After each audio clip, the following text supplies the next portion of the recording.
దేవునికి మహిమ కలుగును గాక. ఆమేన్. కానీ చాలా బాగా జరిగించారండి. ప్రభుని నమ్ముకున్న వాళ్ళు దేవుని కృపను బట్టి, ఆయన సంకల్పమును బట్టి, దేవుని దయను బట్టి వాళ్ళు చేసిన ఫాలోయింగ్ మామూలుగా లేదు. వాళ్ళకు భోజనాలు పెట్టడానికి కూడా కనీసం డబ్బు లేని స్థితి ఇంటిలో. ఉప్మా ఉంటుందిగా, ఉప్మా అది చేశారు, మనిషికి ఇంత వేశారు. అది చేసినా సరే కానీ వాళ్ళు క్రీస్తు అంటే ఎవరో తెలియని ఒక గుంపును సిద్ధపరిచారు అక్కడ. ఆమేన్. వాళ్ళ ఇంటిలో నేను ఎంత సంతోషించాను. ఈ వాటర్ బాటిల్ తీసేయండి. హల్లెలూయా, హల్లెలూయా. ఒక గుంపును సిద్ధపరిచారండి. ఒక గుంపు. ఒక దైవజనుడికైనా, ప్రభు అయిన యేసు క్రీస్తుల వారికైనా నువ్వు పెట్టే భోజనం కాదు. ఈరోజు మటన్ పెట్టాను, చికెన్ పెట్టాను ఇంట్లో ప్రార్థన చేసి, అది దాని ద్వారా ప్రభుకు సంతోషం వస్తుందని గ్యారంటీ లేదు. కానీ పరలోకమందు బహు ఆనందం, బహు సంతోషము ఎవరి ద్వారా అంటే నశించిపోతున్న ఒక ఆత్మ, నిత్య నరకాగ్నికి పాతాళానికి సిద్ధమై ఉన్న ఒక ఆత్మ, ఆ ఆత్మ నీవు జరిగిస్తున్నటువంటి 10,000, 20,000, 50,000, ₹1,00,000 ఖర్చు చేసి జరిగిస్తావే, అక్కడికి వచ్చి క్రీస్తు సువార్త విని రక్షింపబడితే నిన్ను బట్టి, నీ కుటుంబాన్ని బట్టి, నువ్వు ఖర్చు చేసిన డబ్బును బట్టి పరలోకమందు దేవునికి, దేవదూతలకు బహు ఆనందం అంట. ఆమేన్. హల్లెలూయా, హల్లెలూయా. క్రీస్తును అంగీకరించే వారిని ఆహ్వానించాలి. ఆమేన్. కానీ మనం వారిని ఆహ్వానించాం, ఇంకెవరెవరినో ఆహ్వానిస్తాం. మన ఘనత కొరకు, మన ఘనత కొరకు, మన పలుకుబడి కొరకు క్రీస్తుని అంగీకరించని వారిని ఆహ్వానిస్తాము. నీకు తెలుసు అతను క్రీస్తుని అంగీకరించడని, నీకు తెలుసు ఈవిడ క్రీస్తుని అంగీకరించదని. కానీ అంగీకరించే వాళ్ళ యొద్దకు వెళ్ళి వాళ్ళని నీ ఇంటికి ఆహ్వానించవు. క్రీస్తుని అంగీకరించని వారి దగ్గరికి నువ్వు వెళ్ళుటకు కారణం ఏంటయ్యా అంటే నీ పలుకుబడి కొరకు, నీ పొగడత కొరకు, నీ గల్లా ఎగిరేసుకోవడానికి, చూయించడానికి నువ్వు వెళ్తున్నావు. దాని ద్వారా క్రీస్తుకు సంతోషము లేదు, దైవజనుడు కూడా ఆనందం ఉండదు. హల్లెలూయా. ఎందుకంటే బైబుల్ సెలవిస్తుంది, అలాంటి వారి ముందు ముత్యాలు వేసిన తొక్కుని వెళ్ళిపోతారంట. ఆమేన్. హల్లెలూయా, హల్లెలూయా. క్రీస్తుని అంగీకరించే ఒక వ్యక్తుని కనుక్కొని నువ్వు ఆహ్వానిస్తే, వాళ్ళు బీదవారా, వాళ్ళు ఎలాంటి స్థాయిలో ఉన్నవారైనా సరే, అది నీకు, నీ కుటుంబానికి మేలు.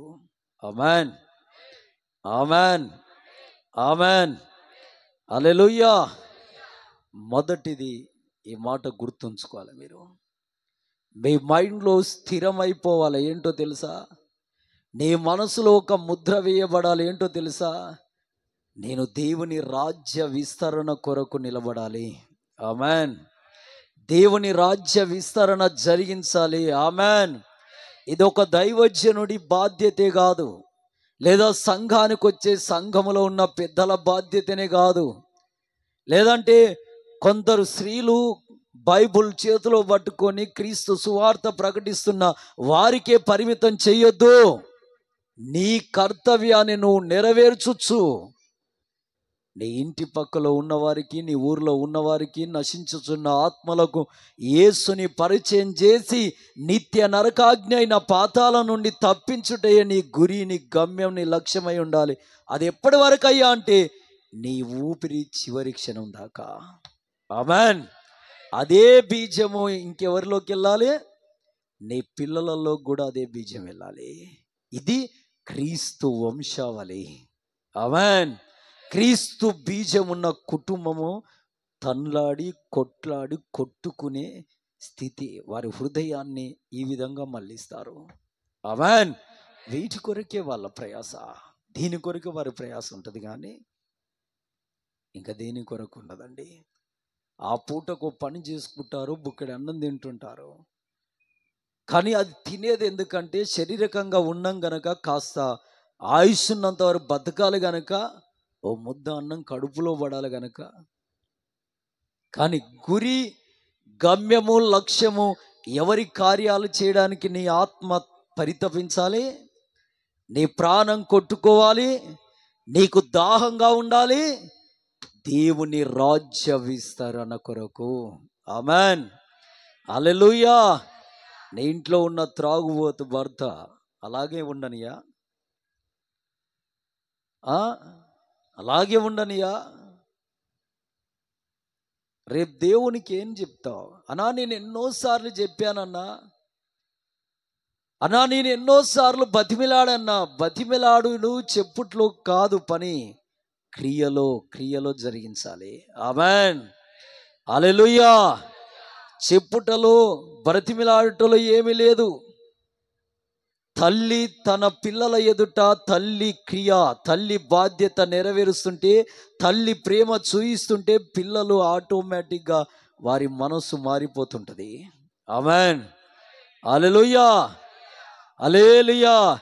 భార్యగా నీ కర్తవ్యాన్ని నువ్వు సరిగా నీ భర్త ఎదుట నెరవేరిస్తే ప్రేమపూర్వకంగా ఈజీగా నీ భర్త మారిపోతుంటాడు. ఆమేన్. హల్లెలూయా. హల్లెలూయా. అలాగే భర్త అయినా ఇంటిలో ఎవరి కర్తవ్యాలు ఎలాగా?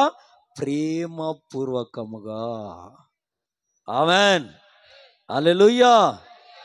ఆ విధంగా జరిగిస్తే కొన్ని కుటుంబాలు కట్టొచ్చు, కొన్ని కుటుంబాలు క్రీస్తుకు పరిచయం చేయొచ్చు, కొన్ని ఆత్మలను, శక్యమైతే కొన్ని గ్రామాలనే దేవునికి సమర్పించవచ్చు. ఆమేన్. హల్లెలూయా. హల్లెలూయా. ఇది నీ తపనై ఉండాలి, ఇది నీ ఆలోచన అయి ఉండాలి.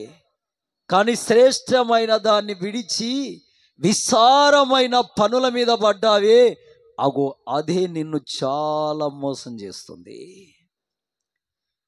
దేవునికి దూరముగా ఉంచుతుంది, ఆత్మలో వర్ధిల్లకుండా చేస్తుంది.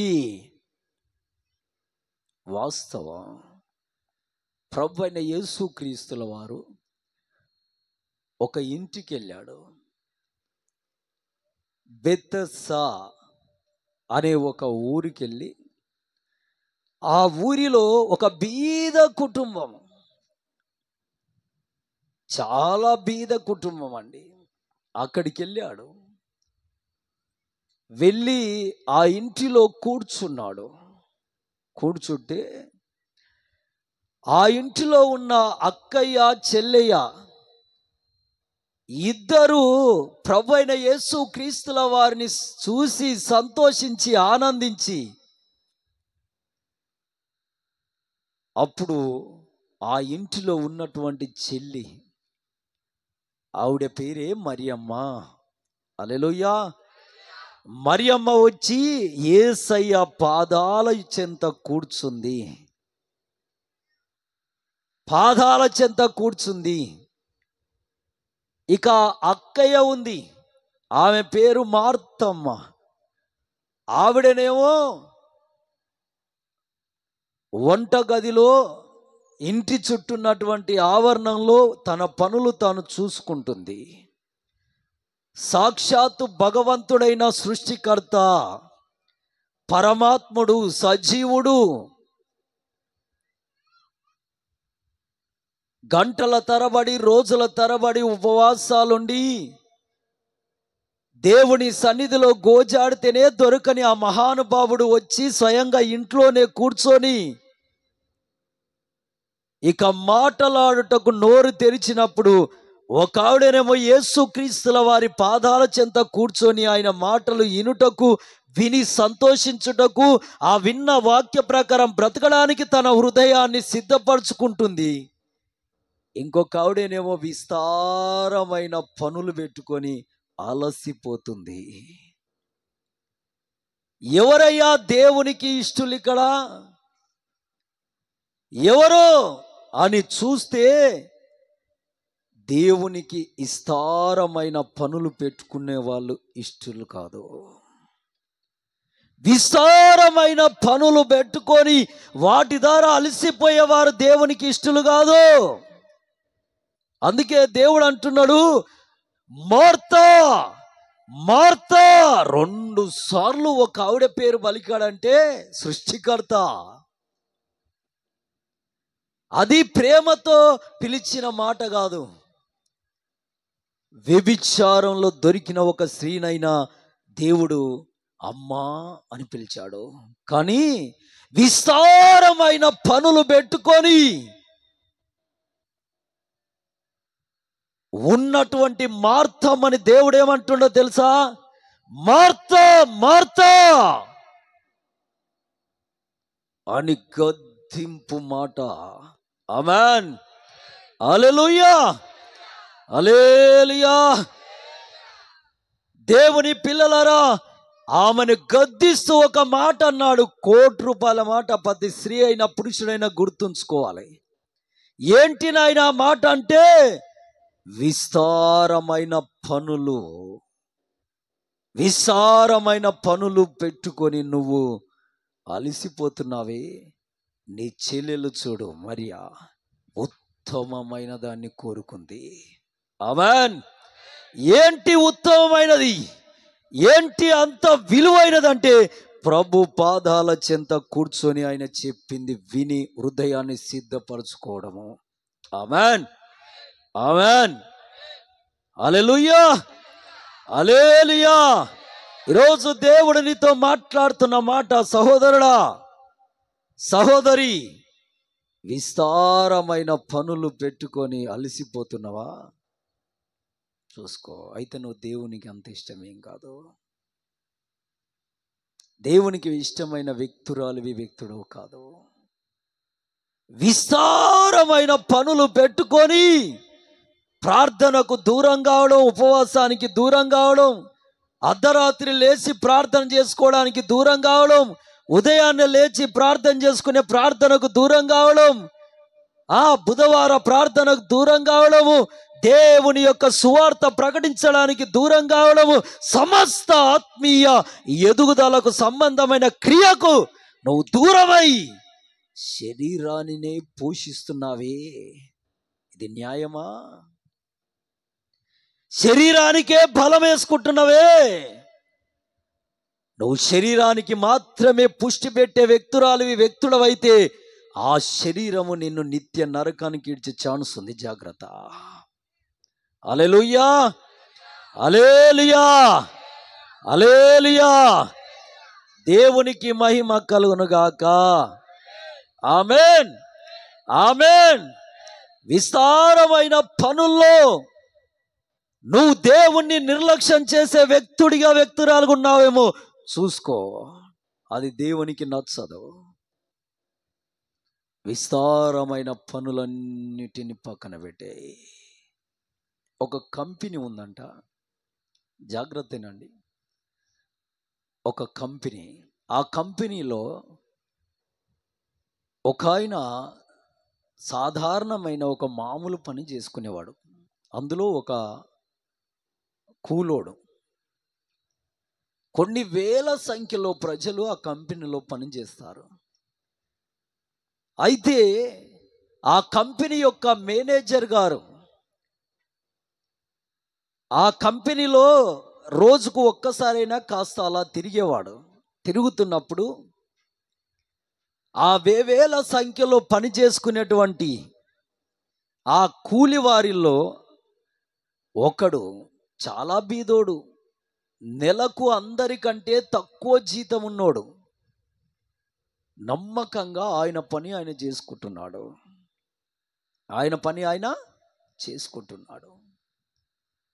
ఒకటి అది ఆ మేనేజర్ చూశాడు. తన కింద ఉన్న అసిస్టెంట్ మేనేజర్ని పిలిచి, ఈ వేవేల ప్రజల్లో నేను వచ్చేసరికి అయ్యా దండాలయ్యా, అయ్యా వందనాలయ్యా అని అంటూ ఆ పని మీద కాన్సన్ట్రేషన్ చేయలేని స్థితి గనక, ఈయనెవరో అగో అక్కడ ఉన్నాడు కదా, అసలు నేను వచ్చింది కూడా గుర్తించకుండా తన పని తాను శ్రద్ధగా చేసుకుంటున్నాడు అంటే, సార్ అతను ఒక బీదోడు, ఆ పూటకు మనం ఇచ్చే డబ్బుతో ఇల్లు గడుపుకునేవాడు. హల్లెలూయా, హల్లెలూయా. అలా సరే అనుకున్నాడు. మధ్యాహ్నం సమయంలో గంట టైము కంపెనీలో లంచ్ టైం బ్రేక్ ఇస్తారు. సినిమా థియేటర్లో బ్రేక్ ఇస్తారు తెలుసా మీకు? సిగరెట్లు తాగడానికి. ఏం తాగడానికి? సిగరెట్ తాగడానికి, ఒక్క పొళ్ళు తినడానికి. సినిమా థియేటర్లకు వెళ్ళిన లోరా ఇక్కడ కూడా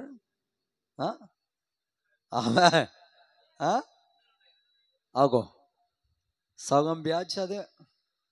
అప్పుడు క్రీస్తుని అంగీకరించి ఇప్పుడు ఎవరు పోరుగా. ఆమేన్, హల్లెలూయా.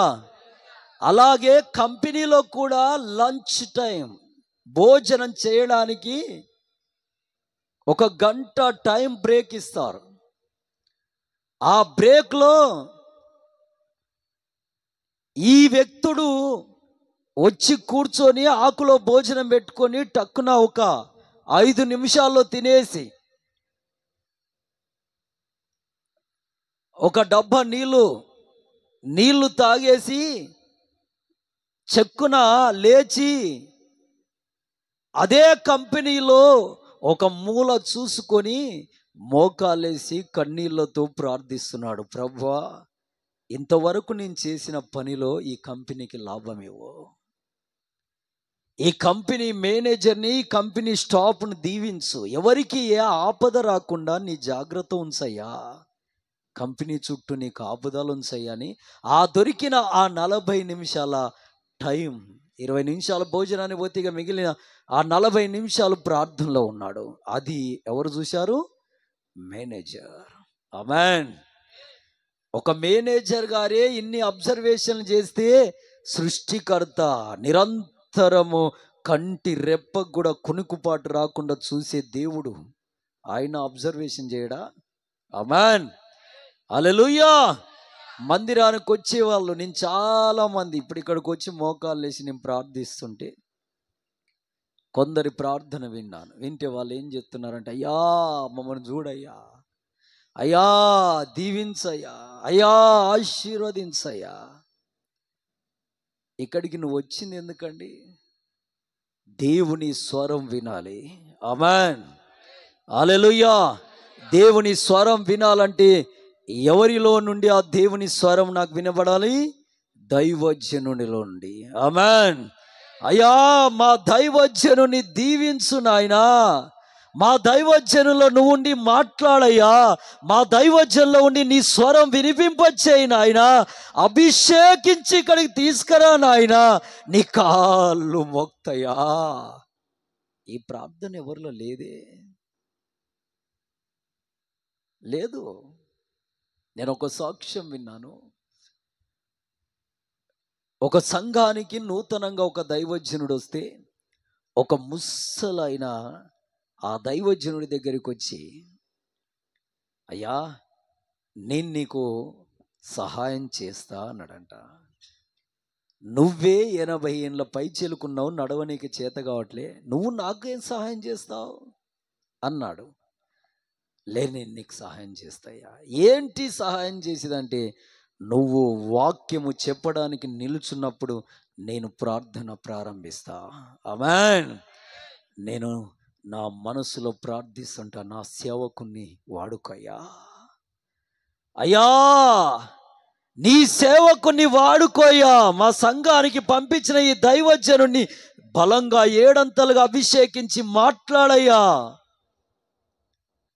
అని నేను ప్రార్థిస్తానయ్యా కన్నీళ్లతో. నువ్వు ప్రార్థన చేస్తావా? సరే, నీ ఇష్టం. ఈయన వాక్యం చెప్తుంటే ఆ ముసలాయన చివర్లో కూర్చొని కన్నీళ్లతో, నా సేవకుణ్ణి వాడుకోయ్యా, వాడుకోయ్యా, వాడుకోయ్యా, మాట్లాడయ్యా, నా సేవకుల్లో ఉండి జనులతో మాట్లాడయ్యా అని పలకరిస్తూ, అంటే ఆ విధంగా కన్నీళ్లు విడిచి ప్రార్థన చేస్తుంటే ఆ దైవజనుడు చెప్పే మాట జనులు వింటూ 10 మంది ఉన్న సంఘము కొద్ది రోజులలోనే 200 పైచెలకు దాటిందంట. ఆమేన్, హల్లెలూయా.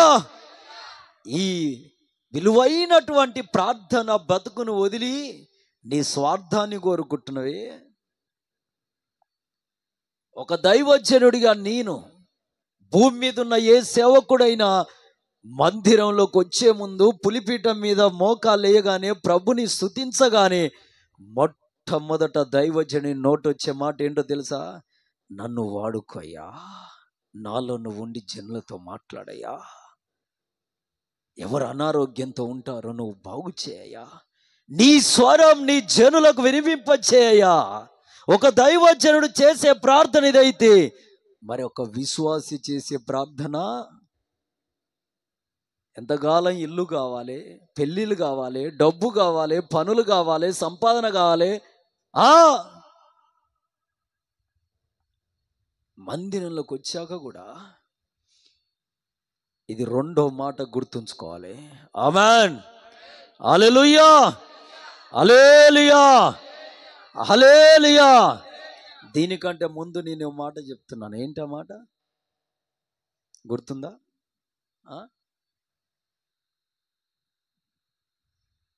ఏం చెప్తున్నాను? దీనికంటే ముందు హల్లెలూయా, హల్లెలూయా. వాహ్, ఏమున్నారండి! విస్తారమైన పనులు పెట్టుకుని దాని తర్వాత దేవుని స్తోత్రం. నేను ఈ కంపెనీ గురించి చెప్పేదానికి ముందు ఏం చెప్పాను?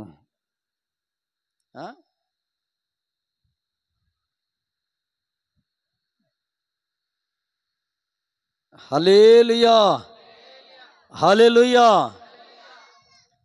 దేవుని పిల్లలారా, ఈ కంపెనీలో ఈ వ్యక్తుడు అలాగా ఉంటుంటే ఇది చూసిన మేనేజర్ గారు ఏం చేశారో తెలుసా? ఆ మేనేజర్ గారు రోజుకింత ఏజ్ బార్ అయితే బలహీనుడైతుండగా అప్పుడు మేనేజర్ గారు ఒక మాట కంపెనీలో ప్రస్తావించాడు. ఏంటి నాయన అంటే, నా పోస్టు ఒకరికి ఇవ్వబోతున్నా అన్నాడు. ఏంటండి? మేనేజర్ కొలువు ఒకరికి ఇవ్వబోతున్నా. ఎవరికి నాయనా అని ఆ వేవేల సంఖ్యలో ప్రజలు ఆశ్చర్యపోయి నిలబడితే, ఒక స్టేడియంలో నిలబెట్టి ఆ బీదవాణ్ణి, అందరికంటే తక్కువ జీతం ఉన్నవాడిని లేపి నిలబెట్టి, నా స్థానం ఈయనకిస్తున్నా. ఆమేన్, హల్లెలూయా. ఈ రోజుతో ఈ కంపెనీ మేనేజర్ ఈయననే. ఆమేన్, హల్లెలూయా. ఇతని జీతము చాలా తక్కువ కదా. ఉదాహరణకు 1200 రూపాయలు అనుకో, ఇప్పుడు ఈయన శాలరీ 1,00,000 రూపాయలు. ఆమేన్. ఈయన మీ అందరికి బాస్ అని చెప్పాడు. ఆ బీదోడైన వాడు కూడా సంతోషించి ఆనందించి గెంతులేసి, నాయనా ప్రభువా ఎంత మేలు చేసివయ్యా అని ఆనందించాడు. కానీ మేనేజర్కు పనులు తక్కువ ఉంటాయా, ఎక్కువ ఉంటాయా? కూలి పని చేసుకునే వాడికి పనులు తక్కువ ఉంటాయా, ఎక్కువ ఉంటాయా? వేవేల సంఖ్యలో ఉన్న ప్రజలను కనిపెట్టి ఎవరికి ఏ పనో అప్పగించాలి. ఆ ఆఫీసు లెక్కలు, ఆఫీసు యొక్క సమస్తాన్ని ఈయన చూసుకోవాలంటే ఉదయం లేచి 5 గంటలకు కంపెనీకి వెళ్ళి రాత్రి 10-11 గంటలకు ఇంటికి వస్తున్నా పని తీరట్లే. ఇంకా మిగిలే ఉంటుంది. సిస్టమ్ వర్క్ అయినా కావచ్చు, ఫైల్ వర్క్ అయినా కావచ్చు, స్టాఫ్కి ఇచ్చే జీతాలైనా కావచ్చు, వచ్చినటువంటి లెక్కలైనా కావచ్చు, సమస్తాన్ని చూసుకోవడానికి ఆ పని మిగిలే ఉంటుంది. ఉదయం 5 గంటలకు వెళ్ళి రాత్రి 11 గంటల వరకు పని చేసిన పని ఇంకా కాస్త పెండింగ్ ఉంటుంది.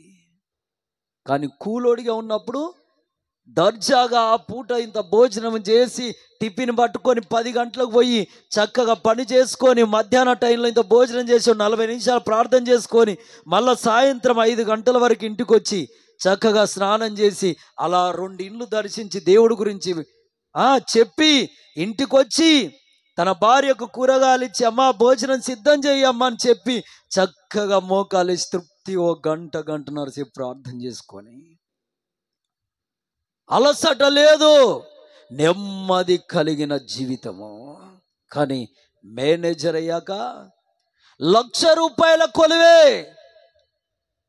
కానీ ఉదయం 5 గంటల నుండి మధ్యరాత్రి 10:30, 11 గంటల దాకా పని చేసిన తీరట్లే, ఇంకా మిగిలి ఉంటుంది. రాత్రి పడుకుంటే నిద్ర పట్టట్లే. కాస్త ఆ పూటకింత భోజనం చేసి నిద్రపోయేసరికి 12, 1, 5 గంటల్లోపే లేచి టకటక స్నానం చేసి కారు వేసుకొని కంపెనీకి వెళ్ళిపోయి 5 గంటలకి పని ప్రారంభిస్తే ప్రార్థన లేదు, వాక్యము లేదు, వాక్య ధ్యానము లేదు, ఉపవాస ప్రార్థన లేదు, అలా 2 ఇండ్లకి వెళ్ళి దేవుణ్ణి ప్రకటించే స్థితి లేదు. సంపూర్ణంగా దేవుని యొక్క ఆత్మీయ క్రియలో రోజు రోజుకింత బలహీనమైపోతుంటే డబ్బు పెరుగుతుంది, బంగ్లాలు అంతస్తుల మీద అంతస్తులు అవుతున్నాయి, కార్లు 1 పోయి 2 పోయి 3 అయినాయి. కానీ దేవునితో సహవాసము, దేవునితో స్నేహం రోజు రోజుకింత డౌన్ అయి టెన్షన్ భరించలేక ఒకరోజు పాన్ షాప్ కాడికి వెళ్ళిపోయి సిగరెట్కి అలవాటు పడ్డాడు. టెన్షన్ భరించలేక పాన్ షాప్ కాడికి వెళ్ళి సిగరెట్ తాగడం ప్రారంభించాడు. ఆ సిగరెట్ తాగితేనే కాస్త 2 నిమిషాలు రిలీఫ్. అలా 1 పోయి 2 పోయి 3 పోయి 4 పోయి రోజుకో డబ్బు అయింది. డబ్బు పోయి 2 డబ్బాలు అయినాయి, 2 డబ్బాలు పోయి 3. 5 నిమిషాలకు ఒకసారి సిగరెట్ తాగితేనే కాస్త నిమిషం రిలీఫ్. అలా సిగరెట్ నుండి చిన్నగా ఎక్కడికి వెళ్ళిపోయాడుగా, ఒకరోజు వైన్ షాప్కి వెళ్ళిపోయి, అది కూడా గట్టి మందు, కాస్త 2 పెగ్గులు తాగేసరికి ఒక 10 నిమిషాలు రిలీఫ్ ఉండాలి, కొద్దిగా మత్తు వచ్చి రిలీఫ్, దానికి అలవాటు పడ్డాడు. ఇక ప్రతిరోజు సాయంకాలం ఇంటికి వెళ్ళే ముందు లేదా పని వాళ్ళకు ఆ కంపెనీలో నైట్ వర్క్ ఉంటే పని వాళ్ళకు డబ్బులు ఇచ్చి పోరా అని ఆ మందు, ఆ వైన్ పేరు రాస్తే పోయి తీసుకొస్తే ఆఫీసుల్ని తాగేసి, దేవుని పిల్లారా ఇక రోజు మందు తాగనిది పని జరగట్లే, అవి కూడా పని చేయట్లే, మెదడుకు రిలీఫ్ ఇవ్వట్లే, మనసుకు నెమ్మది కలగ చేయట్లేదని మెల్లగా దేనికి అలవాటు పడ్డాడో తెలుసా? డ్రగ్స్కు. ఆ డ్రగ్స్ తీసుకొని నాలుక కింద పెట్టేసుకుంటే కాస్త 5 నిమిషాలు రిలీఫ్, ఆ తర్వాత మళ్ళీ ప్రారంభం టెన్షన్స్. మళ్ళా తర్వాత అది కూడా పని చేయట్లేదండి. డ్రగ్స్ డైరెక్ట్ తీసుకోవాలని నరానికి ఇంజెక్షన్ పెట్టుకొని డైరెక్ట్ వేసుకోవడం. చూడండి, దేవునికి దూరం అయితే ఒక వ్యక్తి జీవితంలో ఏమేమి వచ్చేస్తున్నాయో, ఎంత భయంకరమైన స్థాయికి వెళ్ళిపోయాడు తెలుసా? అటు గంజాయి, ఇటు డ్రగ్స్, ఇటు మందు, అటు సిగరెట్లు, అవన్నీ తన బాడీ మీద ప్రయోగం చేసి, మెదడు మీద ప్రయోగం చేసి, చివరికి ఆయన వెళ్ళి ఏంటి నాకు బలహీనంగా ఉందని టెస్ట్ చేస్తే క్యాన్సర్, బ్లడ్ క్యాన్సర్ వచ్చేసింది. లోపల లంగ్స్ చెక్ చేస్తే లంగ్స్లో క్యాన్సర్ ఫామ్ అయింది. బ్రెయిన్ చెక్ చేస్తే బ్రెయిన్లో క్యాన్సర్ ఫామ్ అయింది. Blood cancer, lung cancer, brain cancer కణాన చిక్కిపోయింది. ఏం చేస్తాడు బంగ్లాలు సంపాదించుకొని?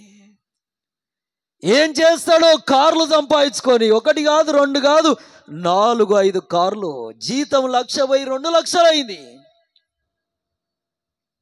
స్టాప్ అంతా వచ్చినాడు, అయ్యా వందనాలయ్యా, దండాలయ్యా. కానీ పూర్తిగా ఎవరికి దూరమయ్యి మరణానికి చేరువయ్యాడు? దేవునికి. ఇక మరణానికి దగ్గర అవుతున్నాడు. ఎన్ని రకాల క్యాన్సర్లు నాలో ఉన్నాయంటే, ఏ డాక్టర్ దగ్గరికి వెళ్ళినా, అయ్యా 1,00,00,000 రూపాయలు ఇస్తాయా, నాకు బాగు చేయి. కాదు, డాక్టర్ చేతులు ఎత్తేసాడు.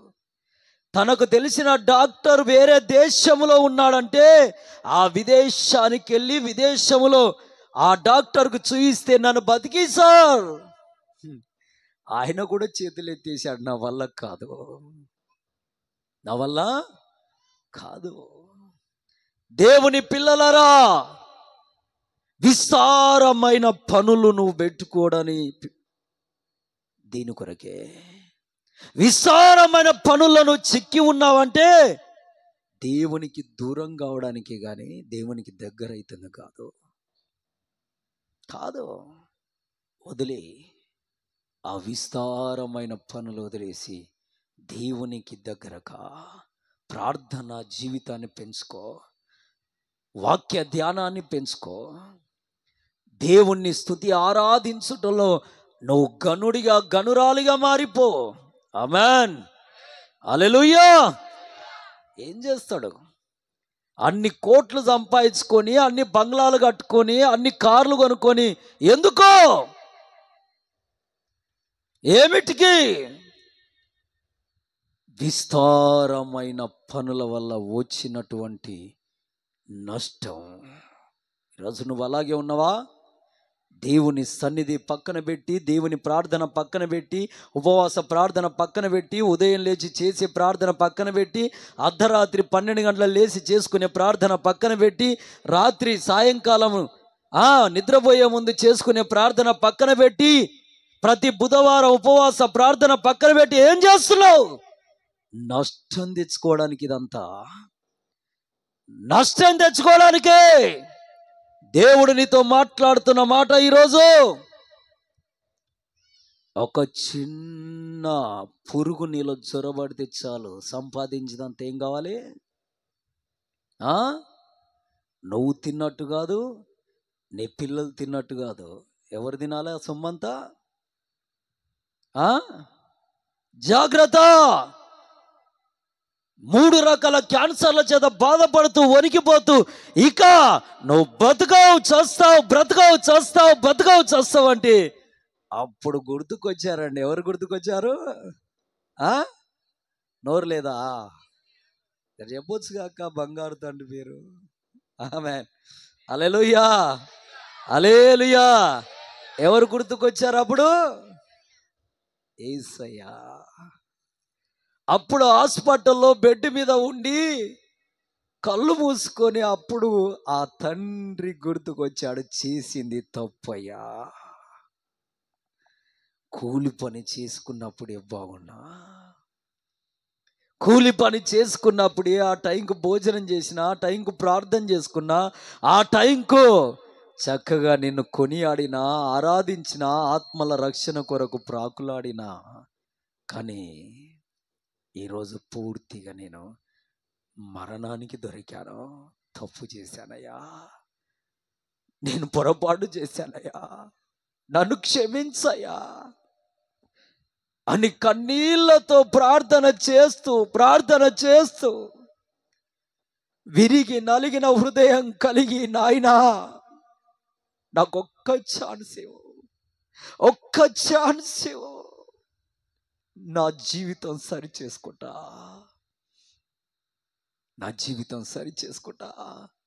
నా లైఫ్ సెట్ చేసుకుంటా, నేను నీకు రుణపడి ఉంటాయా, ఒక్క ఛాన్స్ ఇవ్వయ్యా నేర్చాడు. విరిగి నలిగిన హృదయాన్ని ఆయన విడిచి వెళ్తాడా? కన్నీటి ప్రార్థనను విడిచేసి వెళ్ళిపోతాడా? వెళ్ళడండి. నువ్వు కన్నీళ్ళు విడిస్తే ఈ కంట్లో నుండి చెంపల వరకు నీ కన్నీరు వచ్చి ఆగిపోతుంది, తుడిస్తే వెళ్ళిపోతుంది. కానీ ఆ కన్నీరు కోట్ల కోట్ల సంవత్సరాలైన దేవుని దగ్గర ఉన్న ఒక బుడ్డిలో ఉంటుందంట. ఆమేన్. హల్లెలూయా, హల్లెలూయా, హల్లెలూయా. దేవుని పిల్లలరా, అలా ఏడుస్తూ ఏడుస్తూ ఉండగానే శరీరంలోకి ఒక రకమైన బలం, ఒక రకమైన శక్తి రావడం ప్రారంభమైంది. లేచి నిలబడని వాడు నిలబడ్డాడు. మాట మాట్లాడడానికి చేతగాని వాడు మాట్లాడడం ప్రారంభించాడు. మందగిస్తున్న చూపు తిరిగి తేటగైపోయింది. వణుకుతున్న కాళ్ళు బలం పుచ్చుకొని స్థిరపడ్డాయి. పొడితో ఆరిపోతున్న నాలుక తిరిగి మరల లాలాజలం ఊరుట ప్రారంభమైంది. తన మనసులో ఒక విశ్వాసం వస్తుంది, దేవుడు నాలోకి వచ్చాడు. ఆమేన్, హల్లెలూయా. దేవుడు నాలోకి వచ్చాడు. క్రియ జరుగుతుంది. రోగం నన్ను విడిచిపోయే టైం ఆసన్నమైంది. హల్లెలూయా. అప్పుడైతే లేచి నిలబడ ప్రారంభమయ్యాడు. వెంటనే ఒక తెల్ల పేపర్ తీసుకురా అంటే తెస్తే పెన్నుతో రాస్తున్నాడు, నాకు మేనేజర్ కొలువొత్తిగా. ఏం పని చేస్తాడంటే తిరిగి అదే కూలి పని చేసుకుంటా. దేవునికి మహిమ. అర్థమైంది దేవుని పిలువ, దేవుని స్థాయి. డబ్బు డబ్బు డబ్బు అని పరుగు తీస్తున్నవే, దేవుణ్ణి పక్కన పెట్టి కుటుంబం కుటుంబం కుటుంబాన్ని పరుగు తీస్తున్నవే, దేవుని సన్నిధిని పక్కన పెట్టి నీ పరుగులేంటి? పుట్టినరోజు ఉందని ఒక ఆయన దేవుడి సన్నిధిలో పరుగులు. ఒక ఆయన వివాహం ఉందని ఆదివారం దేవుని సన్నిధిలో అమ్మో నా దగ్గటి బంధువయ్యా, పోకపోతే ఎలా? దేవుని పిల్లలరా, ఇవన్నీ నీ నష్టాల కొరకే. ఎందుకంటే ఆపదైతే నీ గుర్తుకొచ్చేది నీ చుట్టము, నీ బంధువు, నీ దగ్గటోడు కాదు. ఎవరు? చివరికి చనిపోయే కొరి ప్రాణంలో ఉన్నప్పుడు నీ గుర్తుకొచ్చేది ఎవరో తెలుసా? నీ దేవుడు. ఆమేన్.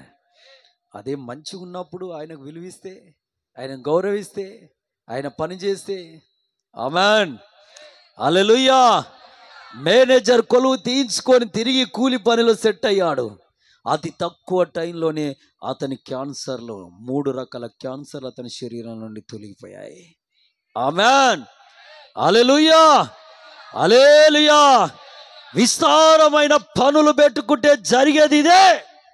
అంటే ఇలాంటి రోగమే వస్తుందని నేను చెప్పట్లే, కానీ ఏదేమైనా మొత్తానికైతే ఆత్మీయ ప్రగతిలో చచ్చిపోతావు నువ్వు. విస్తారమైన పనులు పెట్టుకుంటే, విస్తారమైన పనులు నువ్వు కలిగి ఉంటే దేవునితో సహవాసం తగ్గుతుంది, ప్రార్థన జీవితం తగ్గుతుంది, ఉపవాస జీవితం తగ్గుతుంది, ఆత్మ క్రమము తగ్గుతుంది, వాక్య ధ్యానం తగ్గుతుంది. ఇవన్నీ ఎప్పుడైతే తగ్గుతాయో, ఆత్మలో వర్ధిల్లు లేకపోతే ఇక నీ ఇంటికి వచ్చేది ఏంటిది? నీ శరీరంలోకి వచ్చేది ఏంటిది? నష్టమే. హల్లెలూయా, హల్లెలూయా. అందుకే యేసయ్య అంటున్నాడు, మార్తా మార్తా, విస్తారమైన పనులు పెట్టుకొని నువ్వు అలసిపోతున్నావు. అక్క, ఎవరైనా ఉన్నారా అలాంటి వాళ్ళు ఇక్కడ? అన్నా, విస్తారమైన పనులు పెట్టుకొని ప్రార్థన పక్కన పెట్టి, వాక్య ధ్యానం పక్కన పెట్టి, ఉపవాసం పక్కన పెట్టి, దినానికి 3 సార్లు 4 సార్లు చేసుకునే ప్రార్థన జీవితాన్ని పక్కన పెట్టి, దినానికి 7-8 సార్లు దేవుని స్తుతించుట పక్కన పెట్టి, ఆ విస్తారమైన పనుల్లో చిక్కి దేవునికి దూరమైన వాళ్ళు ఎవరైనా ఉన్నారా ఇక్కడ? అయితే దేవుడు నీతో మాట్లాడుతున్నమాట, వాటన్నిటిని పక్కన పెట్టే. ఈరోజు దేవుని దగ్గర నువ్వు ఒక మాట, ఒక తీర్మానం, అవన్నిటిని పక్కన పెట్టి ప్రభు సన్నిధి ఉత్తమమైనదని కోరుకో. ఆమేన్, హల్లెలూయా, హల్లెలూయా, హల్లెలూయా. అందుకే అంటున్నాడు, మార్తా మార్తా, విస్తారమైన పనులు నువ్వు కలిగి కలిగి అలసిపోతున్నావు. కానీ నీ చెల్లెలు మరియ చూడు, ఉత్తమమైనది కోరుకుంది. ఆమేన్. నువ్వు అనుకుంటున్నావు దేవుని బిడ్డ, మరి పనులు చేసుకోకపోతే ఎలా అయ్యా బతుకు? పని ఉన్నప్పుడు చేసుకోకపోతే చేసుకో, దేవుడు వద్దన్నాడు. కానీ దేవుని సన్నిధికి దూరం అయ్యేంత పని నీకొద్దు. ఆమేన్. దేవుని ప్రార్థనకు దూరం అయ్యేంత పని నీకొద్దు. ఆమేన్. రోగాన్ని తెచ్చుకునే అంత పని నీకొద్దు. ఆమేన్. ఒక సాతాను ఆత్మకు దొరికే అంత పని నీకొద్దు. ఆమేన్. హల్లెలూయా. ఉపవాస ప్రార్థనను పక్కన పెట్టి అంత పని నీకొద్దు చెల్లెలా, అన్నా, తమ్ముడా. దానికి నువ్వు నీ జీవితంలో తావేయద్దు. ఆమేన్. హల్లెలూయా, హల్లెలూయా, హల్లెలూయా. ఎలా అయ్యా మరి బతుకు తెరవేలా, జీవితం ఎలా, రాబడేలా? పిచ్చిదారా, ఇలాగే అన్నారు. యేసయ్య దగ్గరికి వచ్చి కొందరు భక్తులు ఇలాగే అన్నారు. అంటే ఆయన ఏమన్నాడు తెలుసా? ఆకాశ పక్షులను చూడడి, అవి విత్తవు కొయ్యవు, వాటిని పోషిస్తుంది ఎవరు?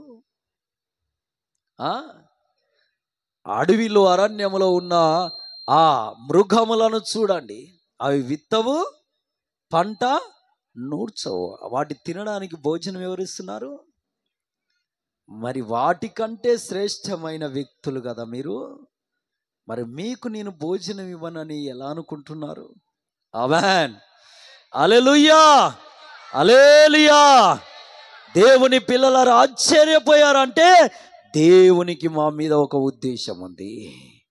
దేవుడు మమ్మల్ని పోషిస్తాడు. ఆమేన్. హల్లెలూయా, హల్లెలూయా. సీమోను పేతురయ్య లూకాసు వార్త 5వ అధ్యాయంలోకి మనకి వెళ్తే కనబడుతుంటాడు. ఆయన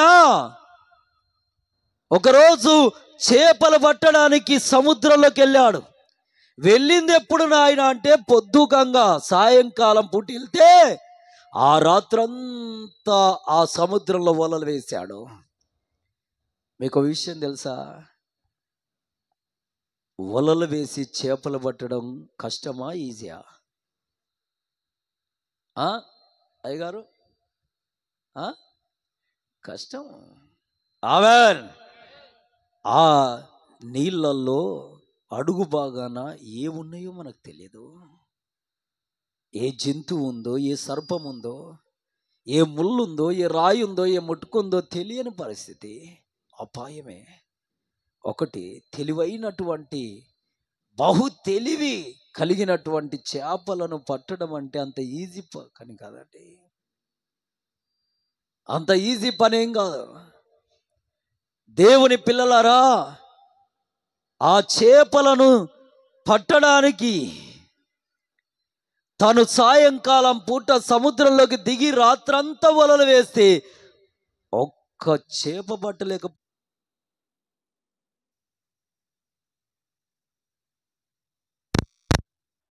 హల్లెలూయా, హల్లెలూయా. దేవునికి మహిమ కలుగును గాక. ఆమేన్. ముగిస్తాం. ఇది ఒక్కటి చెప్పి ముగిస్తాం. హల్లెలూయా. దేవుని పిల్లలారా, విశాలమైన చేపలు కలిగిన సముద్రంలో ఒక్క చేప పట్టలేదంటే బలహీనుడా? లేదా చేపలు పట్టరాదా? లేదంటే ఇంతకు మునుపు చేపలు పట్టునోడా? చెప్పాలా మీరు? ఏంటవా? అన్ని రకాలుగా చిన్ననాటి నుండి తాతల ముత్తాతల నుండి అనుభవం ఉన్నోడే. ఆమేన్, హల్లెలూయా. కానీ రాత్రంతా 12 గంటలు దరిదాపు కష్టపడ్డా ఒక్క చేప పట్టలే. కారణం, నీ టాలెంట్ ఎంచుకుంటే కాదు పని. నీ టాలెంట్ ఎంచుకుంటే కాదు పని. హల్లెలూయా, హల్లెలూయా. దేవునికి మహిమ కలుగును గాక. హల్లెలూయా. నీ టాలెంట్ పైన ఆధారపడకు. కొందరు ఆధారపడేది వాళ్ళ బలం మీద ఆధారపడతాడు. కొందరు ఆధారపడేది వాళ్ళ టాలెంట్. నాకు టాలెంట్ ఉంది, తెలివి ఉంది. అంత తెలివైనోడే ఏమయ్యాడు చూశారుగా, రాత్రంతా శ్రమపడ్డా ఒక్క చేప పట్టలే. మరికొందరు దేని మీద ఆధారపడతారు, నాకు డబ్బు ఉంది, ఆస్తుంది అని దాని మీద ఆధారపడతారు. దాన్ని చూసుకొని చాలా బిల్డప్. మరికొందరు వారికి ఉన్నటువంటి అందం, నాకే నా ముక్కు బాగే ఉంది, నా చర్మం బాగానే ఉంది, నా నొష్టి బాగే ఉంది, నా వెంట్రుకలు బాగానే ఉన్నాయి, నా శరీరం అందంగా ఉంది, పురుషుడైనా స్త్రీ అయినా. ఆమేన్. దేవుని పిల్లలారా, తెల్లవారు వచ్చేసి వలలు ఛేదించుకుంటూ ఇక వలలో పడినటువంటి ముళ్ళు ముటుక చేటు అన్ని తీసి గడ్డి పక్కకు పడేసి ఆ వలలు ఛేదించుకుంటూ నీట్గా కడుక్కుంటున్న టైంలో ఏం జరిగిందో తెలుసా? అప్పుడు యేసు క్రీస్తుల వారు వచ్చేసి, నాయనా పేతురయ్యా అన్నాడు. వందాలయ్యా, దండాలయ్యా, యేసునాథా దండాలయ్యా అంటే, నీ ఓడలోకి నన్ను ఎక్కిస్తావా అన్నాడు. ఆమేన్, హల్లెలూయా. వినండి, వాక్యం వినండి, కూర్చోండి 5 నిమిషాలు. హల్లెలూయా, దేవునికి మహిమ కలుగును గాక. ఆమేన్. దేవుని పిల్లలారా, సరే అని ఆయన ఓడలోకి యేసయ్యను చెయ్యి పట్టి ఎక్కించుకోవడం ప్రారంభించాడు. అంటే అప్పటిదాకా పేతురయ్య గారి ఓడలో ఎవరు లేరు, పేతురయ్య గారి ఓడలో ఎవరు లేరు అంటే పేతురు గారి గుండెలో ఎవరు లేరు, ఎవరు లేరు? జర గట్టి చెప్పండి. ఈరోజు నీ గుండెలో దేవుడు ఉన్నాడా లేదా ధనం ఉందా? ఈరోజు నీ గుండెలో దేవుడు ఉన్నాడా లేదా నీ ఇల్లుందా? దేవుడు నీ గుండెలో దేవుడు ఉన్నాడా లేదంటే నీ కుమారుడు ఉన్నాడా, నీ కుమార్తె ఉందా? ఆమేన్, హల్లెలూయా, హల్లెలూయా. ఎవరున్నారు, ఏముంది చూసుకో ఒకసారి. హల్లెలూయా. దేవుని పిల్లలారా, పేతురయ్య గారి దగ్గరకు వచ్చి అడిగితే ఆ ఓడలో ఎవరున్నారు, దేవుడు లేడు. కనుక యేసయ్య అన్నాడు, నీ ఓడలోకి నన్ను చేర్చుకోయ్యా, నీ దూనలోకి, నీ ఓడలోకి ఎవరిని నన్ను చేర్చుకో. ఓడనే అంటారుగా, ఓడనేనా? ఆమేన్, చేర్చుకోయ్యా అంటే ఇక్కడ అర్థమయ్యే భాష. ఆమేన్, చేర్చుకోయ్యా అంటే అప్పుడు యేసయ్య తీసుకొని తన ఓడలోకి ఎక్కించుకున్నాడు. ఎవరు? పేతురయ్య గారు. యేసయ్య ఎప్పుడైతే ఓడలోకి ఎక్కించుకున్నాడో కొన్ని మాటలు ప్రభు చెప్పి, ఇప్పుడు వల వేస్తావా అన్నాడు. ఈ ఒడ్డున ఇక్కడ కొద్ది లోతులోకి తీసుకెళ్ళిపోయి కొద్దిగా ఒక అడుగు 5-6 అడుగులు అనుకుంటా, ఇక్కడ వల వేయమంటాడే, ఇక్కడ వల వేయమంటాడే. వేయి, వల వేయి, నీ కుడి భాగాన వల వేయి. ఆమేన్, హల్లెలూయా. వల వేయి అంటే పేతురయ్య అంటుండ, అయ్యా రాత్రంతా శ్రమ పడ్డా, ఎన్నోసార్లు వెలవేసిరినా, అలసిపోయినా, అయినా నీ మాట చొప్పున వల వేస్తాను అన్నాడు. తెల్లవారింది. తెల్లవారిన టైంలో ఒక చేపైన ఒడ్డున ఉంటుందా? ఉండదు. నాకు తెలిసి ఆ రోజుల్లో బట్టలు ఉతికే వాళ్ళు ఎక్కడ ఉతుకునే వాళ్ళు, వచ్చి చాకరి పెట్టి నది ఒడ్డున్నో, చెరువు ఒడ్డున్నో, సముద్రం ఒడ్డునేగా. హల్లెలూయా. అలా ఉతుక్కుంటూ వస్తుంటే ఇంకా చేపలు ఎక్కడుంటాయి ఒడ్డున? ఆ టైంలో వలవే అంటాడు. సరే మంచిది నాయన, నీ మాట ప్రకారం వల వేస్తాని తీసి వల వేసి, నేను ఎక్స్పీరియన్స్ ఉన్నోడిని, రాత్రంతా కష్టపడ్డోడిని, ఒక్క చేప లేదు, ఏదో ఆయన చెప్పాడు పెద్ద ఆయన కనుక వేస్తాని వేసి తీద్దామని ఇలా తీస్తే వల కదులుతుందా? ఆ వల పైకి లాగుతుంటే ఏంటబ్బా అని పైకి తన శక్తి కొలది లాగుతుంటే రావట్లే. పక్కోడిని పిలిచాడు, నాయన ఇక రారా అంటే వచ్చి ఆ ఇద్దరు కలిసి వల పైకి లాగుతుంటే వల నిండా చేపలే. ఆమేన్, హల్లెలూయా. దేవుణ్ణి పక్కన పెట్టి నీ వ్యాపారం వర్ధిల్లాలని చూస్తున్నవే, చాలా తప్పు చేస్తున్నాను. ఆమేన్. దేవుణ్ణి పక్కన పెట్టి నీ ఇల్లు కట్టబడాలనుకుంటున్నవే, చాలా బలహీనరాలు. అది జ్ఞానవంతురాల లక్షణం కాదు. ఆమేన్, హల్లెలూయా, హల్లెలూయా. దేవుణ్ణి పక్కన పెట్టి వ్యాపారంలో లేవాలే, నిలబడాలే, వర్ధిల్లాలే, ఇల్లు కట్టాలి, పెళ్లి చేయాలి, అంతస్తులు వేడలేయాలి. నథింగ్. అది కట్టినా దాంట్లో నువ్వు సుఖపడవు. సంపాదించి బీరువాలో నింపినా దాని ద్వారా నీకు తృప్తి ఉండదు, సమాధానం ఉండదు. ఎస్, దేవుని పిల్లలారా, కానీ దేవుణ్ణి కలిగి ఉంటే నీ వ్యాపారం వర్ధిల్లుతుంది. ఆ వర్ధిల్లిన వ్యాపారము నీ పిల్లలకు, నీ పిల్లలకు, నీ పిల్లలకు అది ఆశీర్వాదంగా ఉంటుంది. ఆమేన్, హల్లెలూయా, హల్లెలూయా. దేవునికి మహిమ కలుగును గాక. అప్పుడు పేతురయ్య గారి చేతిలో ఏముంది? వల. రాత్రంతా కష్టపడ్డా ఈ వల ఒక్క చేప కూడా పడలేపాయ అనుకుంది, కానీ ఆ వలధారనే దేవుడు ఏం చేశాడు? అద్భుతం. డబ్బులు లేవు పేతురయ్య గారి దగ్గర. డబ్బులున్నాయా? వెలగల వస్త్రాలున్నాయా? విలువైన ఇల్లుందా? లేదు. పేతురయ్య గారి దగ్గర ఉంది ఒక్కటి వల. ఈరోజు నీ దగ్గర ఏముంది? నీ దగ్గర ఉన్నదాన్ని బట్టి దేవుడు నిన్ను అభివృద్ధి చేయబోతున్నాడు. ఆమేన్. నీ దగ్గర ఏదుందో అన్ని పోగొట్టుకున్నాయేమో, అన్ని తొలగిపోయినాయేమో. నీ దగ్గర ఉన్నదిగా ఆ ఒక్కటే మిగిలిందేమో. ఆ ఒక్కదాన్ని యేసయ్య ముందుంచు. నాయనా, నాయనా అని దాని ద్వారా నీ అద్భుతం జరగబోతుంది. ఆమేన్, ఆమేన్. దావీదయ్య గారి దగ్గర ఒక సంచి ఉంటుంది ఇంతది.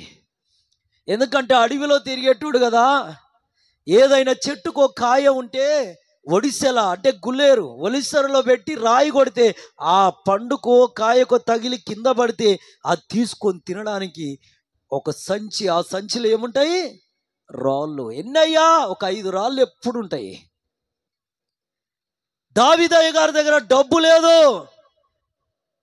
విస్తారమైన మందలు లేవు, దావీదయ్య గారు తినడానికి కావలసినంత భోజనం లేదు, వెలగల వస్త్రాలు లేవు. కానీ దావీదయ్య గారి దగ్గర ఒకటి ఉంది. ఏంటో తెలుసా? ఒక రాయి. ఆమేన్. అది ఏటిలో దొరికే రాయే. అదొక ముత్యం కాదు, అదొక వజ్రం కాదు, ఒక వైడూర్యం కాదు. ఏటిలో దొరికే రాయి అనే బైబిల్లో ఉంది.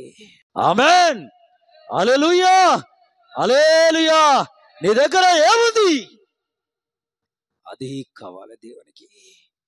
ఒక ముసలావిడ ప్రార్థనకి వెళ్ళిందంట. వెళ్తే కొడుకు కోడలు చర్చికి వెళ్ళొద్దు అన్నదంట.